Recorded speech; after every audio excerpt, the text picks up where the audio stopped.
Bismillahirrahmanirrahim. Assalamualaikum warahmatullahi wabarakatuh. Innal hamdalillah nahmaduhu wa nasta'inuhu wa nastaghfiruh wa na'udzu billahi min shururi anfusina wa sayyiati a'malina. May yahdihillahu fala mudilla lahu wa may yudlil fala hadiya lahu. Wa ashhadu an la ilaha illallah wahdahu la syarika lahu wa ashhadu anna Muhammadan abduhu wa rasuluh. Suatu hari baginda Rasul alaihi salatu wassalam mengantar jenazah salah seorang sahabatnya. Pada saat-saat penguburan, Nabi alaihi salatu wassalam dalam keadaan berfikir keras tiba-tiba berucap kepada para sahabat, "Ista'idhu min adzabil qabr." Kalian semuanya mintalah perlindungan terhadap siksaan kubur. Nabi ingatkan sahabatnya bahwa di alam setelah alam dunia ada cobaan. Siapa yang selamat dari cobaan, maka kenikmatan di alam kubur. Tapi siapa yang gagal dalam ujian, maka siksaan di alam kubur. Karena itu, ketika beliau mengantar sahabatnya ke pekuburan, beliau meminta para sahabat yang mengantar untuk mendoakan, yang diantar dengan dua doa utama.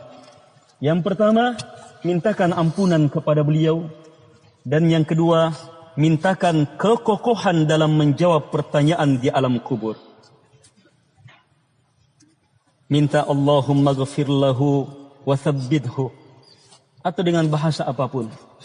Karena itu mari kita doakan beliau dengan dua doa ini, supaya beliau diampuni dan diberi kekokohan dalam menjawab pertanyaan di alam kubur. Kita doakan, masing-masing berdoa dan doa menghadap kiblat. Sana. Allahumma amin. Allahumma amin amin ya arhamar rahimin. Kaum muslimin dan muslimat yang dimuliakan oleh Allah Subhanahu wa taala.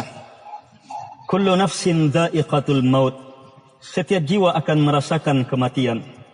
Saat ini kita mengantar saudara kita, mengantar ayahanda kita, mengantar suami kita, mengantar kerabat kita, mengantar saudara kita, mengantar sahabat kita. Mungkin sebentar kita yang akan diantar. Siapa yang tahu kematian kapan datangnya? Tapi pasti datangnya. Karena itu ambil pelajaran saat-saat seperti ini, bahwa kita pun pasti akan kembali. Minha khalaqanakum wa fiha nu'idukum wa minha nukhrijukum taratan ukhra. Dari tanah kami mencipta kalian, kata Allah, dan kepada tanah kami kembalikan kalian. Dan nanti dari tanah pula kita akan dibangkitkan, dikumpul di padang mahsyar. Bersiaplah untuk menghadapi datangnya malakul maut. Bersiaplah untuk menghadapi sesuatu yang paling menentukan hidup kita. Apa itu? Saat-saat seperti ini, yang baru saja kita harapkan, minta kepada Allah supaya saudara kita melewatinya dengan sukses, mampu menjawab pertanyaan di alam kubur. 3 pertanyaan. Man rabbuk, siapa yang kamu sembah? Wa ma dinuk, apa agamamu, pedoman hidupmu?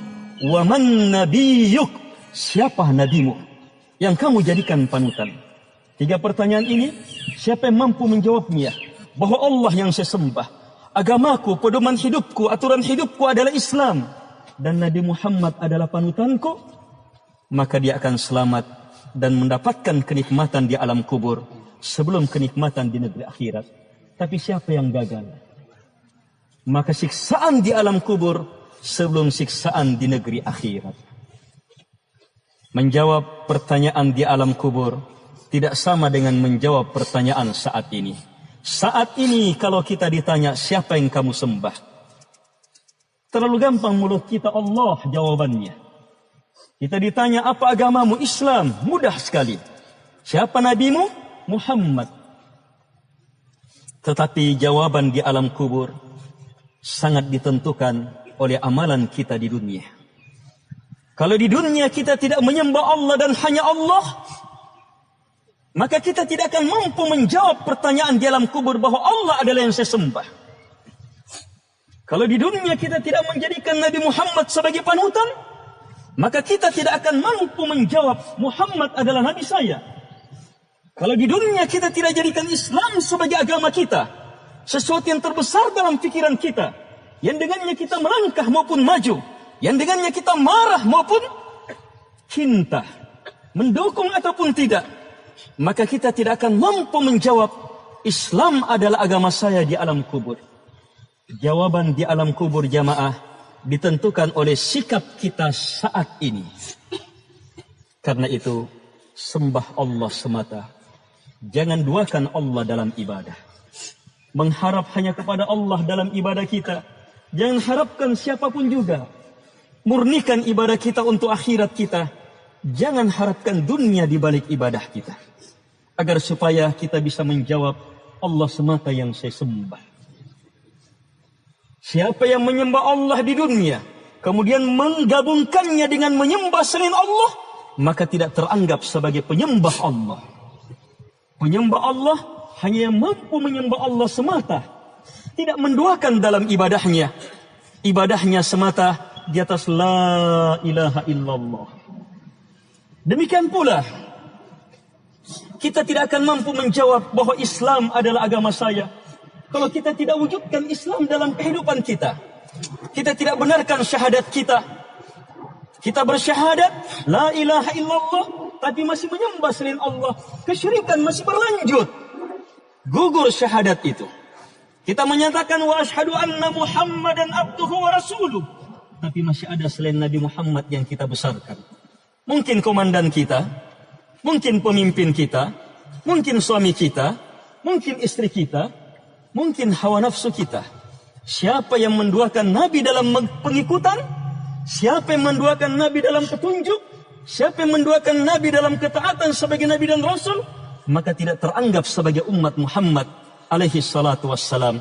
Nabi bersabda, kullu ummati yadkhulunal jannah illa man aba. Semua umatku pasti masuk surga, kecuali yang tidak mau. Faqila ya Rasulullah wa may ya'ba. Maka Nabi ditanya, siapa yang tidak mau itu? Nabi menjawab, man ata'ani dakhalal jannah wa man asani faqad aba. Siapa yang mentaati saya, maka itu yang masuk surga. Siapa yang bermaksiat, tidak mentaati saya bilang begini, dia lakukan yang lain. Saya lakukan ini, dia lakukan yang lain. Ini maksiat kepadaku, maka ini yang tidak mau. Jadi mau tidaknya, tidak sekedar di mulut dan keinginan, tapi harus dalam pembuktian dengan mengikuti Nabi Muhammad alaihi salatu wassalam. Yang seperti inilah yang diharapkan menjadi orang yang mampu menjawab Muhammad Nabi saya. Sebab Muhammad ikutannya dalam salatnya, dalam puasanya, dalam zakatnya, dalam hajinya, dalam umrahnya, di masjid dan di luar masjid. Muhammad panutannya saat kelahiran, saat kematian, saat pernikahan, saat apapun. Muhammad adalah segalanya dalam hidupnya. Demikian pula jamaah, kita tidak akan mampu menjawab Islam adalah Islam agama saya. Iya, kalau kita tidak mampu mewujudkan nilai-nilai Islam, syahadat, solat kita, puasa kita, zakat kita, harus kita pelajari jamaah Islam ini. Dialah satu-satunya kebaikan terbesar dalam hidup kita. Mari jamaah, kita jadikan saat-saat seperti ini, bahwa kita pasti akan mengalami saat-saat seperti ini.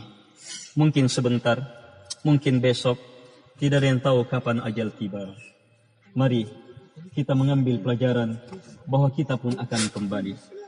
Terakhir, saya nasihatkan diri saya dan terkhusus kepada kerabat yang ditinggal.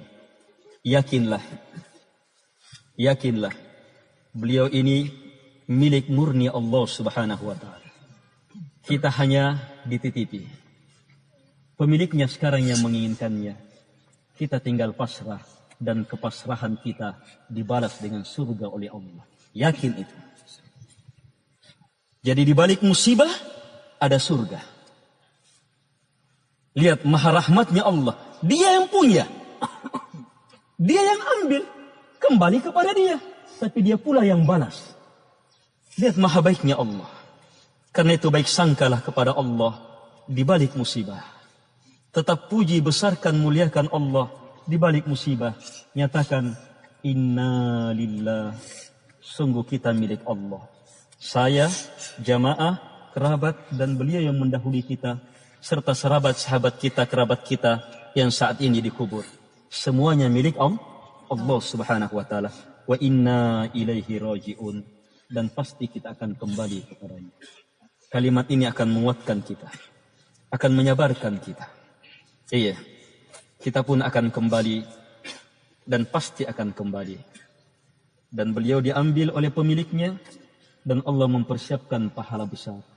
Raih pahala itu dengan cara bersabar dan mengharap pahala di sisi Allah subhanahu wa ta'ala. Ketahuilah, kesabaran adalah anugerah besar yang Allah anugerahkan kepada hamba. Nabi bersabda, "Ma u'tiya ahadun ata'a khairan wa awsa'a minas sabr." Tidak ada pemberian Allah yang lebih besar dan lebih luas. Khairan lebih besar. Iya, lebih baik. Wa awsa' dan lebih luas pemanfaatannya. Minas sabar, dari kesabaran. Banyak sekali pemberian Allah kepada hamba, tapi tidak ada yang mengalahkan kesabaran. Dan kesabaran hanya diberi saat-saat tertentu. Terkhusus saat datangnya musibah. Ini kesempatan untuk meraih pahala yang sangat besar. Pahala bersabar. Hanya saat datangnya musibah, pahala bersabar akan kita raih. Karena itu tenangkan hati. Iya, raih keutamaan besar ini dengan meraih nilai kesabaran yang tiada tandingannya. Satu-satunya amalan yang tidak bisa dihitung. Innama yuwaffas sabiruna ujurahum bighairi hisab. Tidaklah dibalas pahala orang-orang yang bersabar kecuali hanya dengan cara bighairi hisab, tanpa hisab. Sebab memang tidak bisa dihitung karena besarnya dan luasnya. Saat-saat seperti ini meraih kesabaran. Iya, yang ditinggal bersabarlah. Yakin, iya, akan kepemilikan Allah. Kita semuanya miliknya. Yakin, iya, kita semua akan kembali. Dan yakin, pahala Allah sangat besar di balik musibah. Mari kita doakan beliau. Semoga beliau tenang di alam ini dan menjadi tempat yang lebih baik daripada tempatnya di dunia. Dan menjadi tempat, iya, yang menjadi awal dalam penantiannya menuju akhirat. Allahumma ghafirlah, warham, wa'afihi wa'afu anhu.